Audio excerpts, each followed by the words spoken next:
Metrópolis, mais uma vez, abre espaço para uma discussão importante. A gente fala da decisão judicial que pode comprometer a produção audiovisual no país.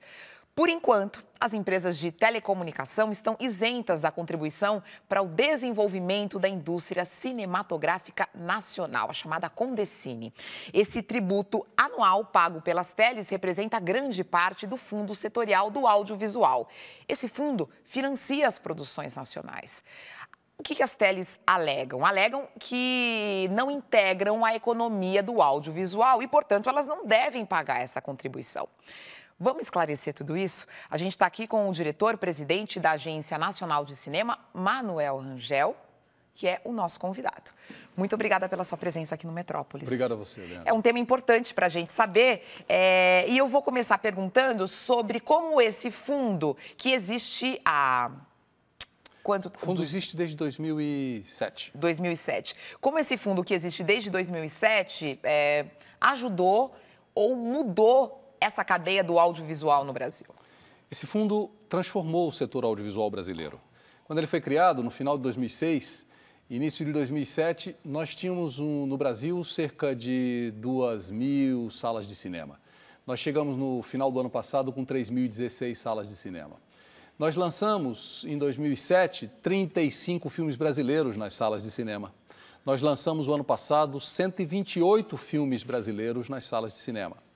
Nós tínhamos uma presença na televisão por assinatura, que era uma presença de mais ou menos 700 horas anuais.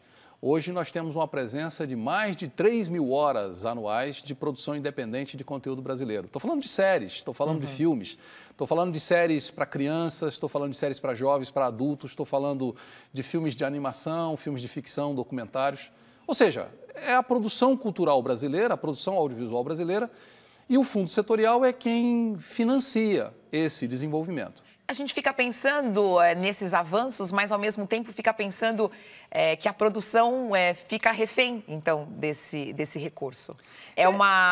Se tudo isso acontece por causa dele, e se ele deixa de existir de repente e tudo fica comprometido, você não tem uma cadeia refém desse incentivo? Eu diria que ele não fica refém, porque o recurso que é investido nessa atividade é recolhido na própria atividade. Entendi. Isso é uma operação bastante inteligente, porque significa que essa conta não recai sobre toda a sociedade brasileira, recai sobre as empresas que exercem atividade econômica no setor audiovisual, as distribuidoras, as operadoras, as programadoras, as empresas que transmitem conteúdos audiovisuais, e são eles, portanto, que contribuem para esse fundo.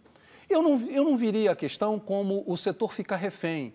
Nós ficamos refém, porque ao contrário, no mundo inteiro, com exceção de 2 ou 3 países no mundo, da indústria hegemônica e de países que têm uma tradição cultural diametralmente oposta à nossa, ocidental, estou falando da Índia, estou falando da Coreia do Sul, no mundo inteiro só existe cinemas nacionais, produção de séries locais, com a existência de mecanismos organizados pelo Estado, pelo governo, a partir do interesse da sociedade, para que aquele país, aquele povo, tenha produção cultural local, tenha filmes e séries locais, e senão a gente vai virar apenas um consumidor dos produtos dos outros, feitos pelos outros, sobre a cultura dos outros. Pois é, agora as teles argumentam que elas não estão sendo beneficiadas, né, com essa contribuição, com esse imposto. Que contrapartida você diria? Porque elas dizem que elas não fazem exatamente parte, elas não são beneficiadas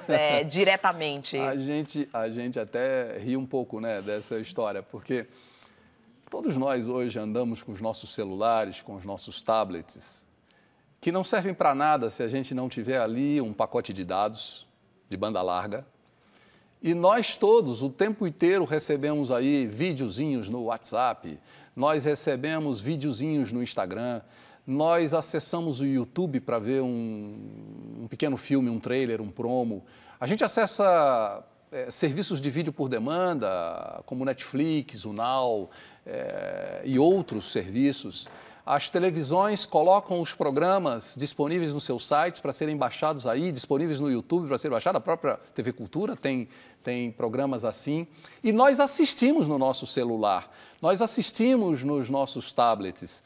E esses celulares e esses tablets só se conectam na rede porque nós compramos um serviço, cada um de nós, das empresas de telefonia, que é um pacote de dados, cujo principal consumo que a gente faz desse pacote de dados é exatamente o consumo de vídeo. Entendi. Portanto, qualquer criança sabe que a indústria de telefonia hoje, ou melhor, a indústria de telecomunicações, porque já não é telefonia. Nós usamos celulares para falar, nós usamos celular para mandar mensagem, para ver vídeo, para entrar na internet, para acessar todo esse mundo que está ali.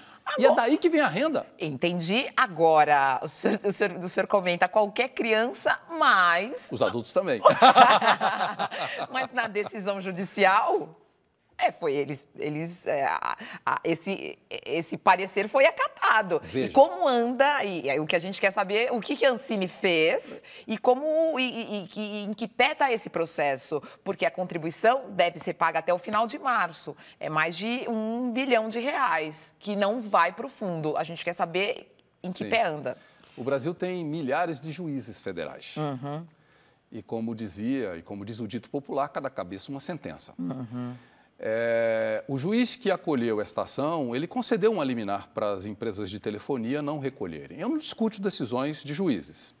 Entretanto, outros juízes, em outros momentos, diante de uma mesma ação judicial, igual a essa, decidiram o contrário e disseram peremptoriamente: as empresas de telecomunicações, porque elas prestam serviço de transmissão de dados, voz, imagens, elas são parte da cadeia audiovisual, portanto, elas devem à Condecine. Uhum. Já houve uma ação em 2012 que não obteve liminar, que já teve sentença final que deu ganho de causa à Ancine e obrigou uma empresa de telefonia a pagar a Condecine Teles, a única que havia questionado.